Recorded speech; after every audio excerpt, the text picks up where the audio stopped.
Sir ಹೇಳಿ, ಯಾವಾಗ ಮಾಡ್ತೀರಾ ಪ್ರಮೋಷನ್? ನಿನ್ ಯಾಕೆ ಪ್ರಮೋಷನ್ ಮಾಡೋ ಸರ್? ನೀವೇ ನಂಗೆ ಮೆಸೇಜ್ ಮಾಡಿದ್ರಲ್ಲ, ನಾಳೆ ಆಫೀಸ್ ಬೇಗ ಬಂದ್ಬಿಡು, ಪ್ರಮೋಷನ್ ಇರುತ್ತೆ ಅಂತ. ಪರಮೇಶ್ ಇರ್ತಾರೆ ಸಿಒ, ನಿನ್ ಟೈಮ್ ಕರೆಕ್ಟ್ ಆಫೀಸ್ ಬರಕ್ ಹೇಳ್ತಾ ಇದ್ರು. ಮೆಸೇಜ್ ಓದಕ್ ಬರಲ್ಲ. ಓಡಲ್ಲ, ನೀನ್ 10th ಪಾಸ್ ಆಗಿದ್ಯಾ ಇಲ್ವಾ ನೀನು?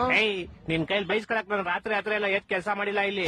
ರಾತ್ರಿ ಎಲ್ಲ ಎದ್ ಯಾವಾಗ ಮಾಡಿದ್ದು ಕೆಲಸ ನೀನು? ಅದೇ ಸರ್, ರಾತ್ರಿ ಎಲ್ಲ ಎದ್ದಿ ಕೆಲಸ ಮಾಡಿಲ್ಲ ಇಲ್ಲಿ ಅಂತ ಹೇಳಿದ್ ನಾನು. ನಿಮ್ಗೆ ಕಿವಿ ಸ್ವಲ್ಪ ಕ್ಯೂಡ್ ಅನ್ಸುತ್ತೆ. Shut up you idiot. ಒಂದು ಕೆಲಸ ನೆಟ್ಟಗ್ ಮಾಡಲ್ಲ ನೀನು. ಕ್ಲೈಂಟ್ಸ್ ಎಲ್ಲ ಬಂದ್ ಕಂಪ್ಲೇಂಟ್ ಮಾಡ್ತಾರ ನಿನ್ ಮೇಲೆ. ಏನಂತ ಕಂಪ್ಲೇಂಟ್ ಮಾಡ್ತಾವ್ರೆ? ಕರೆಕ್ಟ್ ಪ್ರಾಜೆಕ್ಟ್ ಕೊಡಲ್ಲ, ಬಾಯ್ ಬಂದಾಗ ಮಾತಾಡ್ತಾರೆ ಕ್ಲೈಂಟ್ ಗಳ ಹತ್ರ.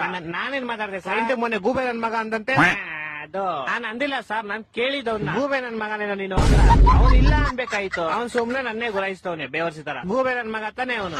ಇನ್ನೊಂತವ್ರಿದ್ರೆ ಆಫೀಸ್ ಉದ್ದ ನಂಗ್ ಬರೋ ಕೋಪಕ್ಕೆ ಇವಾಗ ನಿನ್ ಕೆಲ್ಸದಿಂದ ಓಡಿಸ್ಬಿಡ್ಲಾ ಅನ್ಸ್ತದೆ. ನಿಮ್ಮ ಅಪ್ಪ ಬಂದ್ರೆ ಓಡ್ಸಕ್ ಆಗಲ್ಲ ನಾನು.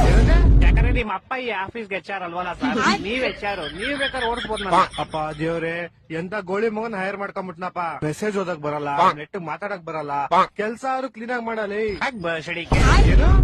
ಓಕೆ ಬಾಸ್, ಓಕೆ ಅಂದೆ. ಓಂ ಶ್ರೀ ಕಾಳಿಕಾದೇವಿ ಜ್ಯೋತಿಷ್